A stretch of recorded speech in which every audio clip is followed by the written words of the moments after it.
Hey everybody, welcome back to the channel. Today we're going to discuss ATS, Applicant Tracking Systems. What is an applicant tracking system? Why is it important to you? And why is it the most important part of your job search? Here we go.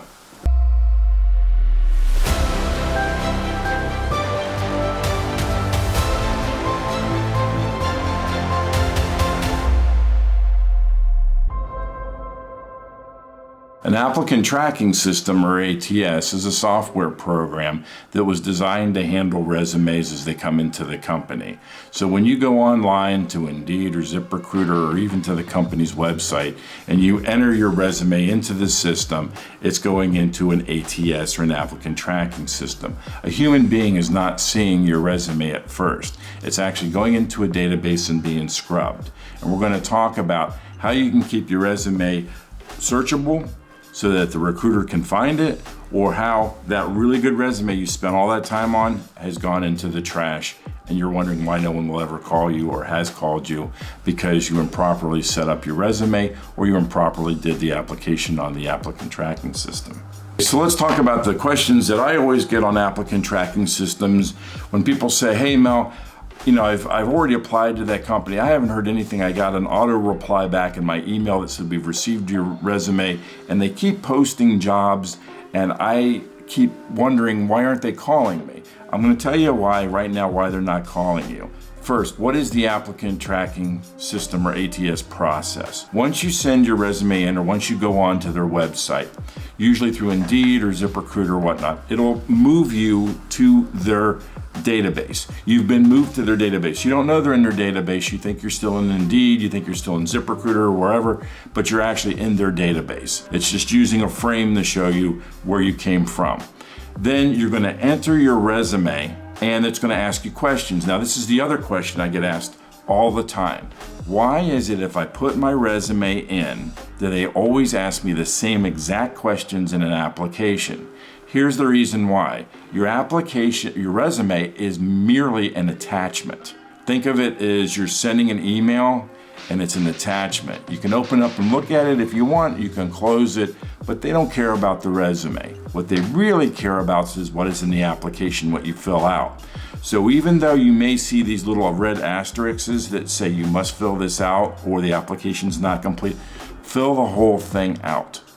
Because everything, you're entering your information into their database. How much you get paid, how much you've moved around in the past 5 years. Would you be happy with travel, 0 to 25%, 35% to 50%, whatever it may be. Fill it out. Don't leave gaps in it. Don't say, well, they've got my resume. And whatever you do, don't write "see resume" anywhere. You will automatically be discounted as lazy. They'll say, look, we have an application for a reason. We don't want to look at the resume. The resume doesn't tell us how much you made. The resume doesn't tell us who your supervisor was generally. The resume doesn't tell us why did you leave the job generally. So you need to fill that information out. You can be vague on it, but fill out the information. Data that's missing is incomplete. So what happens next is the recruiter is sitting at a desk and the department head has said, I need an accountant. So they look in there and they go, accountant. They want an accountant with 5 to 10 years. I want an accountant with 5 to 10 years. Just like you're doing a Google search, you'll type in the information. I want an accountant. I want somebody that lives in Orlando. I want somebody who has 5 or 10 years. I want somebody that makes between this pay and that pay.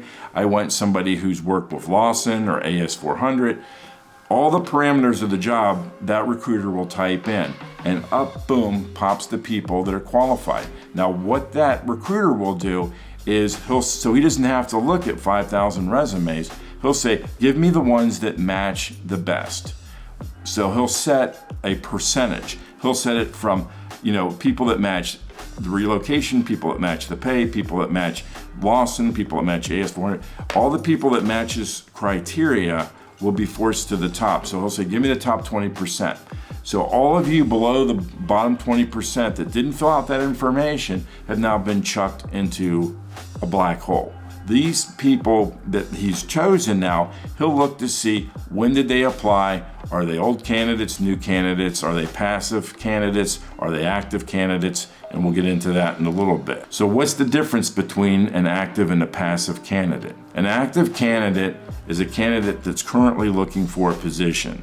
Maybe they're unemployed, or they're being laid off, or they know that their job is coming to an end. Whatever the reason is, they're hotly looking for a job. A passive candidate is currently in a job and may or may not want to make a move. If somebody offers them something better, yeah, they'll make a move, but they're passive. They're okay. They're not going on the job boards every week and checking the job boards. But what this applicant tracking system does is when the recruiter talks to you, they say, where are you on your job search? Well, I'm currently working at Sheridan Companies. I'm pretty happy. I could make some more money. They'll put you down as a passive candidate. There's nothing wrong with that. It just lets them know. And a lot of CEOs prefer passive candidates. We'll talk about that in future videos about how that is a big paradigm with executives. They want you currently employed. There's a stigma about being unemployed. It's not fair. There's a stigma about being laid off. But most CEOs, most executives, I'm telling you this from experience, they want somebody who's currently working. Even if it's consulting jobs, currently doing something.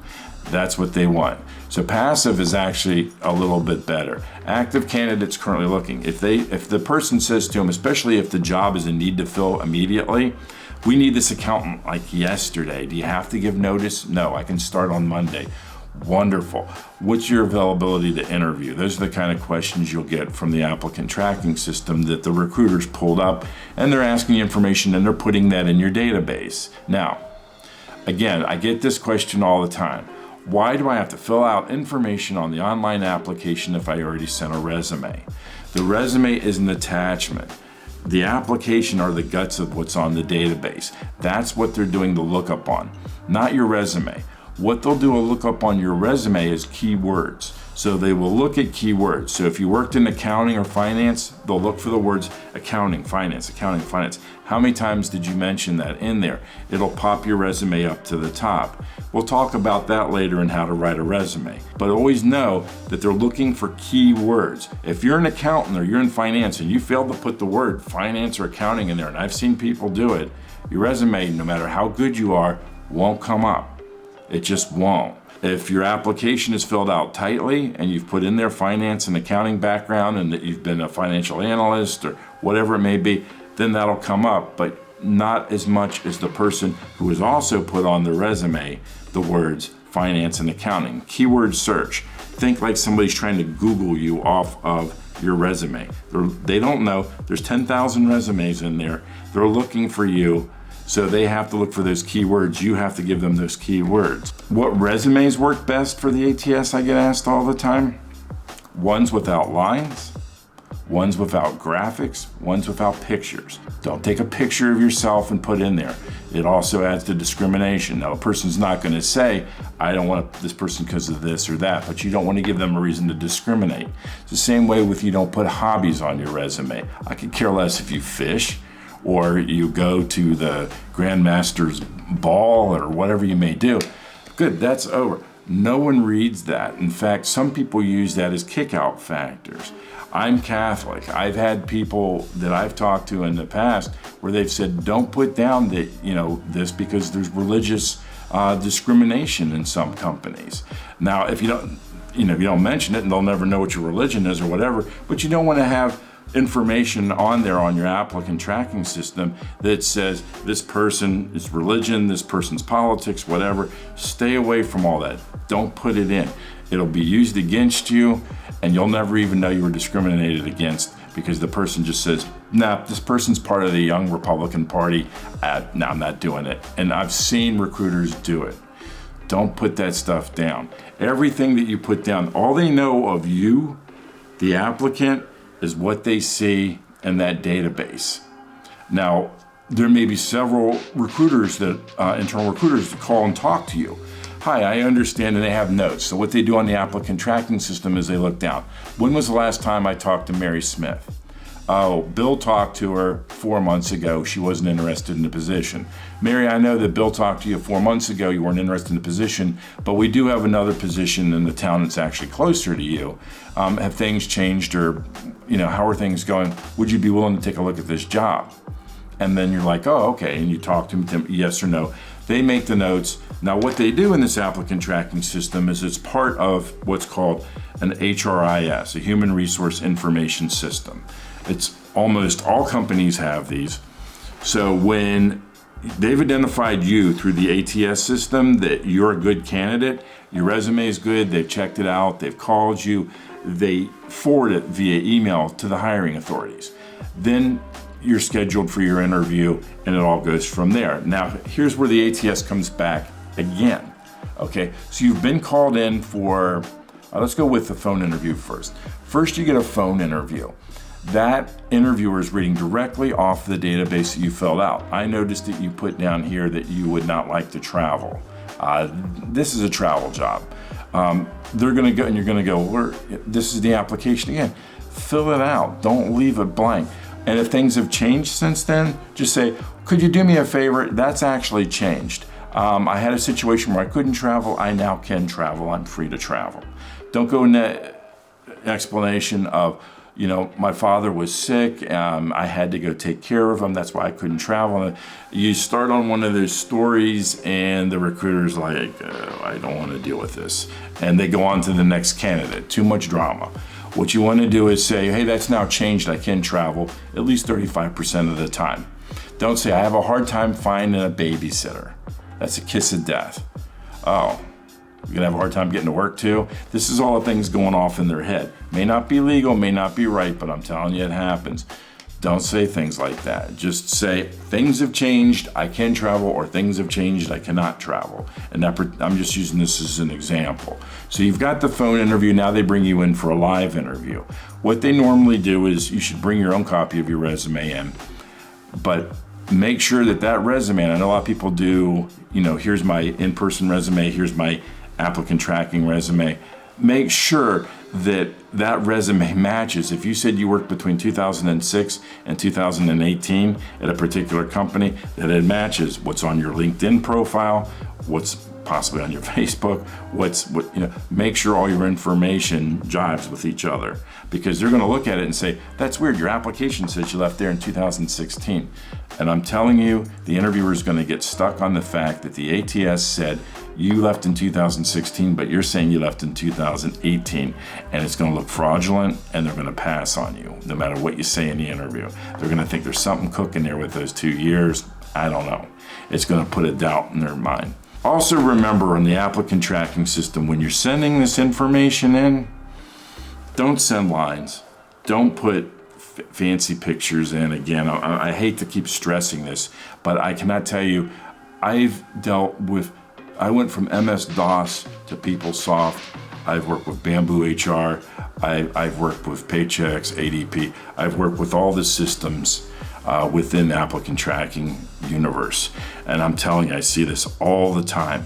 It comes through as wingdings and it comes through as gibberish. So what happens is when you send it in, beautiful resume, you had Jimmy's House of Resumes do it, you paid $400 for it, and it comes in, and then what happens is it goes into a database. The database can't read graphics, it can't read lines, it can't read photos. It takes that and it throws you into what's basically junk. So when the recruiter goes to do a search and look for your resume, they can't find it because they can't read it. It's all come through as wingdings. All your information is correct, but those 2 or 3 little fancy wavy lines, or maybe you switched from Arial to Times New Roman, or you switched to a Garamond font, or whatever, you went with fancy fonts. Stay with basic fonts on your ATS. Stay with Times, stay with Arial. Stay with the real basic business fonts. Don't get fancy and do Garamond or something like that, because it's not going to read it and it's going to throw you into the database under junk. So imagine your email system. When you're doing email, you have your inbox and you have your junk. How many times do you go in your junk mail and look, or your spam box? That's what happens to your resume in an ATS. It gets thrown into basically what's a spam box, and it's not readable. So when that recruiter goes on there and puts accountant, Orlando, you're an accountant, you're from Orlando, he can't find you. Couldn't read it. You have too much garbage, too much text and graphic integration going on in your resume, and it just threw it to junk. So that's why I have people tell me all the time, I match this job, they don't call. And then I look at the resume and I'm like, it's a beautiful resume. It's a piece of art, actually, but it's not functional in an ATS system. The ATS is your biggest friend or your biggest enemy. I've seen people who have just put the keywords in over and over and over again and get called all the time that aren't as qualified as a person that's got wonderful experience but doesn't know how to write a resume, maybe send it to their friend because their friend had a cousin that writes resumes, and they put all kinds of lines and squiggly things in it, and it just doesn't go into the database correctly. Just think about it as you're scanning something. Also, do it in Word, don't do a PDF. Sending a PDF resume to a lot of systems is like the kiss of death. It won't pick it up because it can't pick up the keywords. It won't be able to scan it correctly because a PDF cannot be broken up. You can break it up, but they can't break it up. The Word, they can grab sections of it, and without getting too technical, always, if you can, send your resume into an applicant tracking system in Word unless they ask for another, and I've never seen a system yet that asks for PDF. I've often received, or I've seen in our database when I pull up our ATS, because the following, and most people won't do this, and it's not that I have a lot of time on my hands, but just for giggles, I went and looked, and I'm like, wow, I've got 15 resumes that came in today alone that have been thrown back into the junk spam because we can't read them. They're good work experience, but they're just not written correctly, and there's too much gibberish in there, or they're a PDF, and the system couldn't read a PDF. Try to do it in Word if at all possible, unless it asks you for something differently. Also on the ATS system, some will ask you for a cover letter, some won't. Most people do not read the cover letter. The cover letter is a great idea if you're sending it to an unsolicited job, but not inside the ATS system. So try to avoid that at all costs.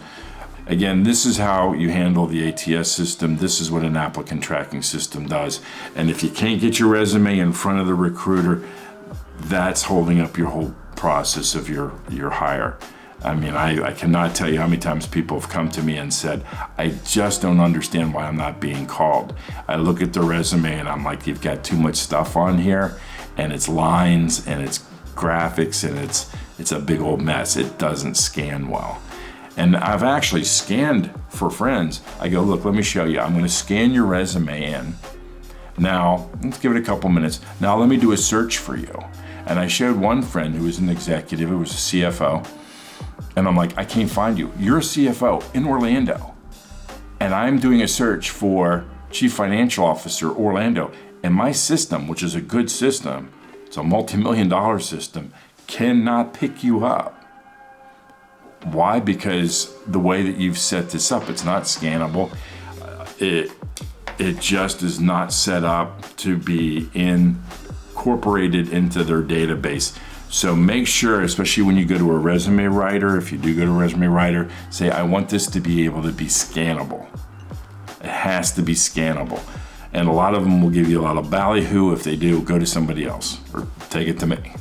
But don't let somebody say, well, look, this is how resumes are done. No, resumes are done scannable. That's the applicant tracking system, and that's either your best friend or your worst enemy. Thanks a lot. That's all about ATS. I could care less if you fish.